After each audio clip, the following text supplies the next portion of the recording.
Extraordinary man movie గురించి మాట్లాడాలి అంటే మాట్లాడటానికి ఏముందని మాట్లాడాలి. నితిన్ మూవీ చాలా చూసా. బట్ అన్నిట్లో వరస్ట్ మూవీ ఏంటంటే ఇదే.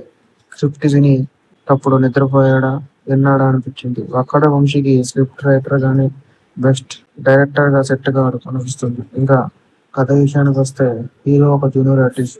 ఎలాగైనా అతను హీరో అవ్వాలనేదే గోల్. ఒక పర్సన్ హీరో హీరోగా ఛాన్స్ ఇస్తాడు. బట్ కట్ చేస్తే అతను ఒక స్మగ్లర్ గా కనబడతాడు.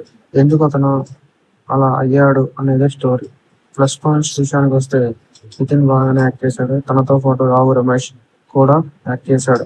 దీనికన్నా ఇంకేం మాట్లాడాలి, ఏమీ లేదు. మైనస్ పాయింట్స్ గురించి వస్తే అన్వాంటెడ్ కామెడీ సీన్స్. అసలు ఆ కామెడీ చూస్తే మనం ఎందుకు మూవీ చూస్తున్నాం అనిపిస్తుంది. నా ఒపీనియన్ ఏంటంటే సినిమానే ఒక పెద్ద వేస్ట్. ఇంకా నేను ఇచ్చే రేటింగ్ నితిన్ ఉన్నాడని 1/5 ఇస్తున్నాను ఇంకా రేటింగ్.